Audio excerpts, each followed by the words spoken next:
Joining us now is Ro Khanna, who represents California's 17th congressional district. Ro, thank you so much. Congressman Ro Khanna, thank you for joining us. That was totally fine. Great to be on.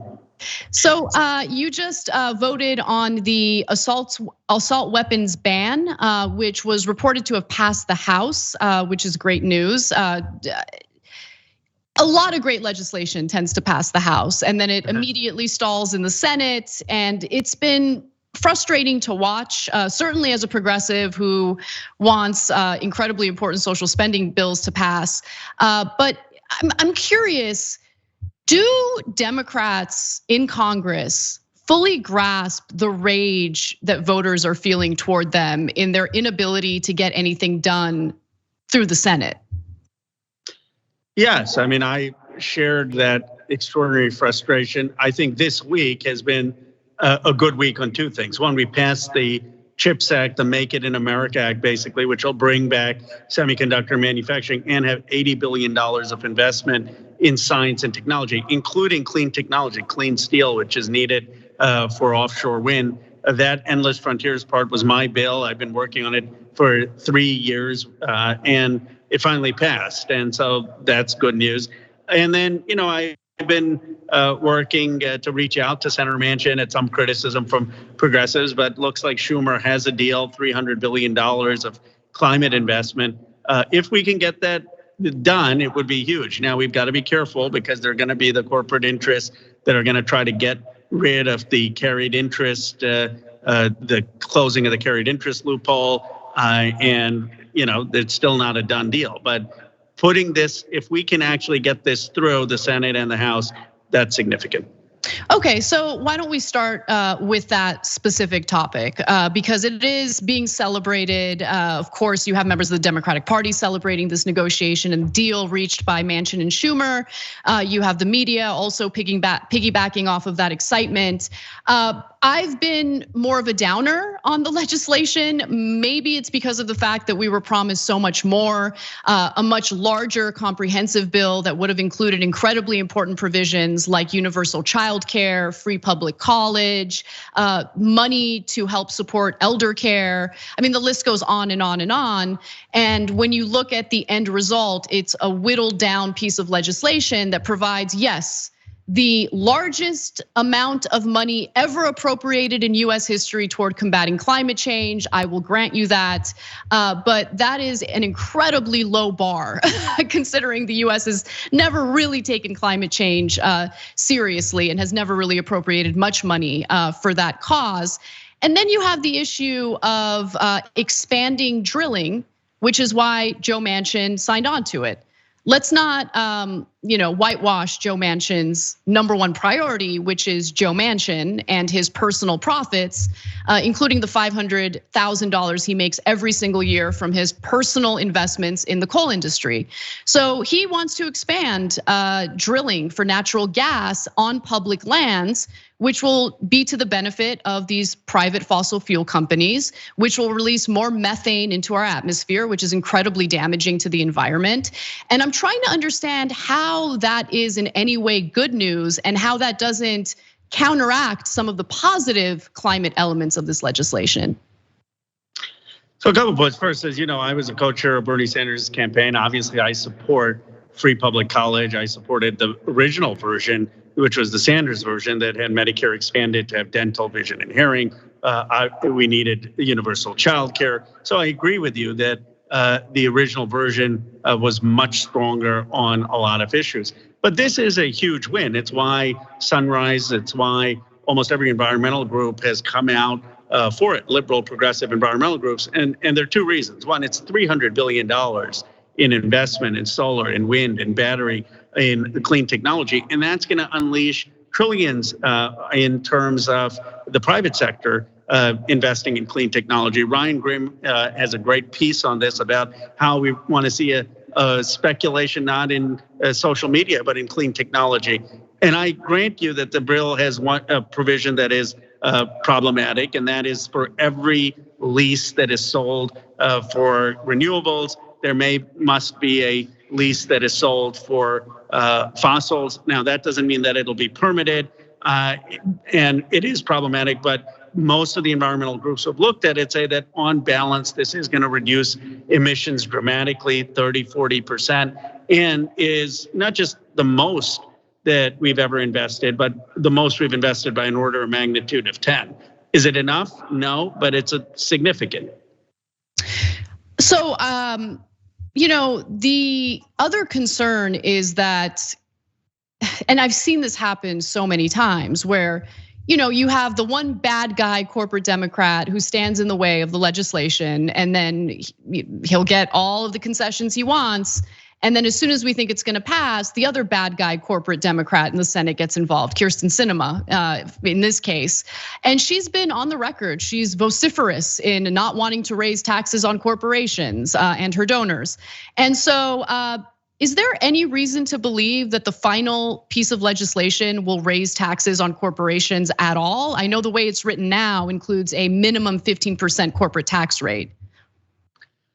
There is, because Manchin won't support it if that corporate tax isn't there, because he wants something that is deficit neutral. You simply can't raise the revenues for the climate provisions if you don't have both the end to the carried interest loophole and if you don't have the tax on corporations. So if Sinema opposes that, the whole deal falls apart.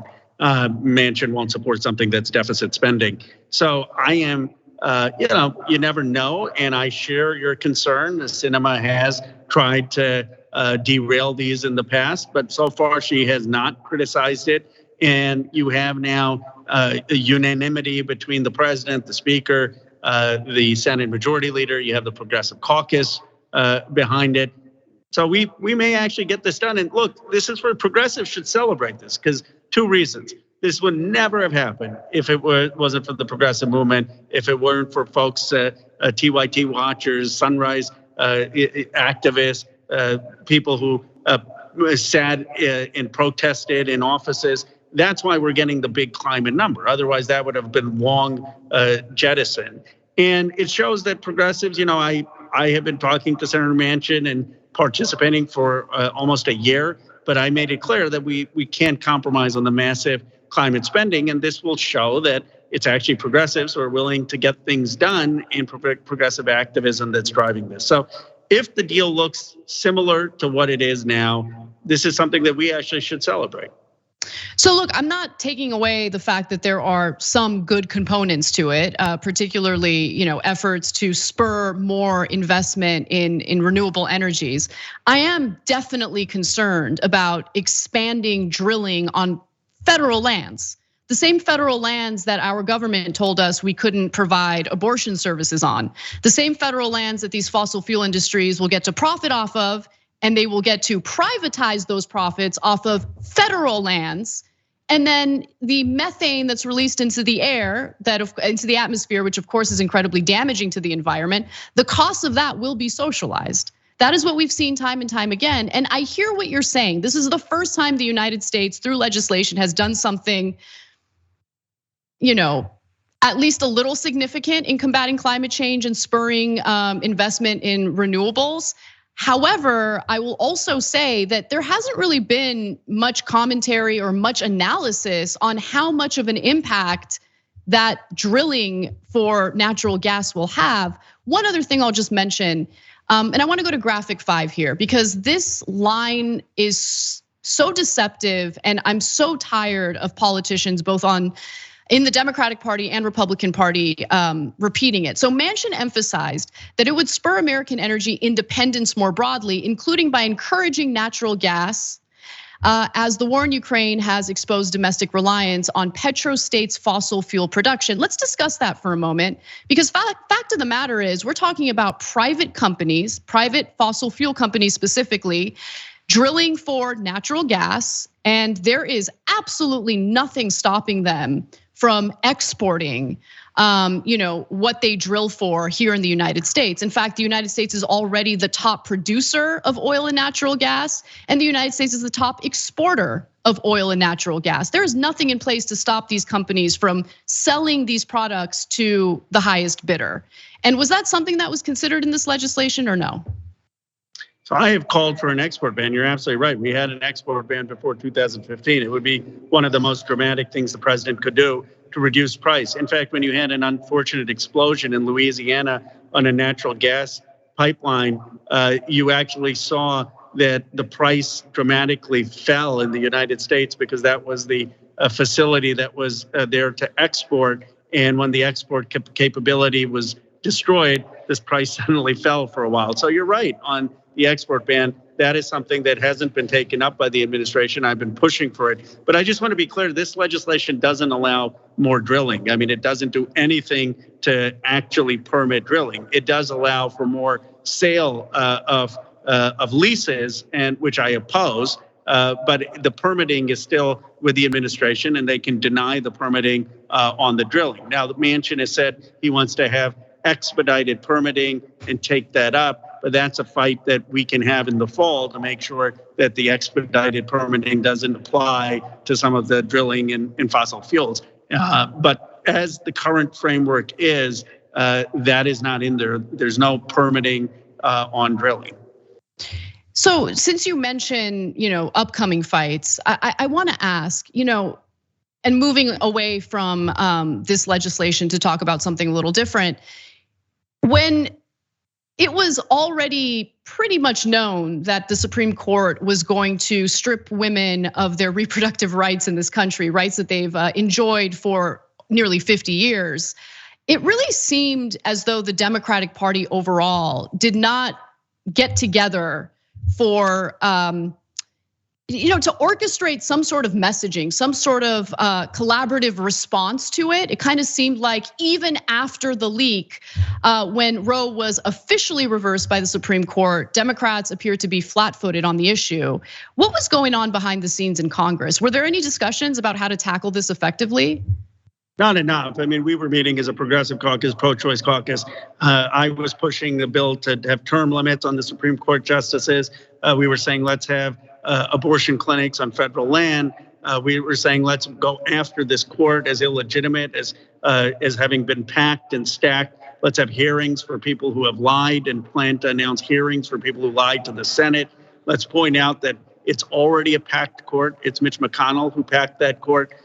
So I agree with you that the response hasn't been strong enough. We've got to be much more strong against the court and saying these are a bunch of partisan actors. It's not some judicial body entitled to great deference. And I understand the frustration. The other thing is, I mean, it's one thing to try to do something legislatively or strategically, through governing to mitigate the damage being done. And I totally agree that needs to be a focus. But on a messaging, in a messaging standpoint, it's interesting because I feel like Republicans keep doing things that are incredibly unpopular, but for some reason, the Democratic Party runs away from hammering them on it effectively, right? So if the shoe were on the other foot and Democrats did something that Republicans knew was unpopular with the public, they wouldn't stop talking about it. It's the only thing they would talk about. It would be incessant, and they would really drill that point home for the electorate to understand before the midterms or before a general presidential election. I feel like Democrats are a little afraid to go after Republicans on it. I mean, it's almost like you guys have forgotten about the issue and moved on to the next.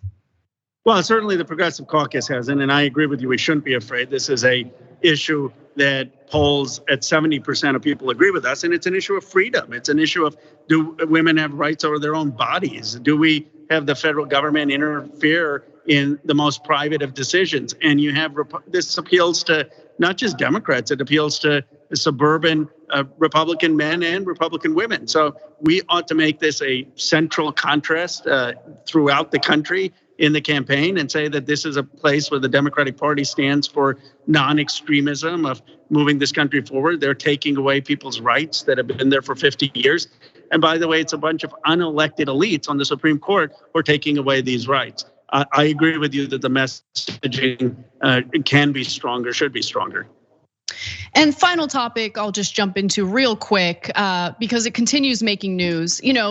There's been multiple polls now indicating that the majority of the Democratic electorate would like to see someone other than Joe Biden seek presidential election in 2024.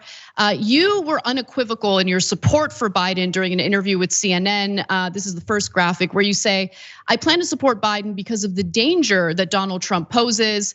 I would certainly not do anything to weaken him, and I hope no one else will do anything to weaken him. He is still the safe brand in the Midwestern states to make sure Trump is kept far away from the Oval Office." But Ro, there are now several polls that say if the election were held today, Biden would lose to Trump. In fact, a new CNN poll finds 75% of Democratic and Democratic-leaning voters want the party to nominate someone other than President Joe Biden in 2024. Are you maybe having a change of heart on what you previously said, or do you stand firm in your support for Biden? Well, look, I support him. He's the incumbent president. But here's the point. Who are the alternatives that could defeat Donald Trump? I mean, if there's someone who comes to mind who would do that, Bernie Sanders, if he were to stand, I co-chaired his campaign, I'd be for Bernie. But Bernie has said that he would support Donald Trump. Now, other than Bernie Sanders, no, he would support Biden. Yeah, I mean, sorry, Bernie would support. Yeah, obviously Bernie would support Joe Biden against Donald Trump. I just misspoke. The point is that other than Bernie Sanders, I don't see someone who has that kind of populist economic message and branding who could win. So look, I thought Bernie Sanders would have beaten Donald Trump the first time. That's why I co-chaired his campaign. I've earlier and many times said I will be for Bernie if he runs unequivocally. He would have my support. But my understanding, having talked to him and from his public comments, is he will only do that if Joe Biden decided not to run. And my hope would be that if Joe Biden doesn't think that he can beat Donald Trump, that he wouldn't run. And then I would support Bernie Sanders if that were the case. I don't see anyone other than Bernie Sanders who has either the brand or the populist economic message to go toe-to-toe with Donald Trump right now in our country. We've been discussing it quite a bit on the show recently. In fact, today, Katie Porter's name came up, especially considering the fact that she seems pretty hyper-focused on the economic populist message, and she's doing really well in a purple district in California. Any thoughts on that? Yeah, I like Katie. I just don't think that it'd be the same as what Bernie Sanders is able to do in rural America, in places across the country, on trade, on other issues. I think. I respect Katie Porter, but I think Sanders had something very a broad coalition of working families and a broad coalition of labor, broad coalition against outsourcing of industrial policy, and so I would feel that I think he could defeat Donald Trump, and again I'm not sure that others could. That doesn't mean that I don't respect them as. Political leaders, don't respect them as people who could be in different elective offices. But other than Sanders, I right now don't see someone. All right, Congressman Ro Khanna, thank you for coming on the show. Thank you for always being willing to answer the tough questions. I really appreciate it. Thank you, appreciate it. Thanks for watching The Young Turks, really appreciate it. Another way to show support is through YouTube memberships. You'll get to interact with us more. There's live chat emojis, badges. You've got emojis of me, Anna, John, JR. So those are super fun. But you also get playback of our exclusive member-only shows and specials right after they air. So all of that, all you gotta do is click that join button right underneath the video. Thank you.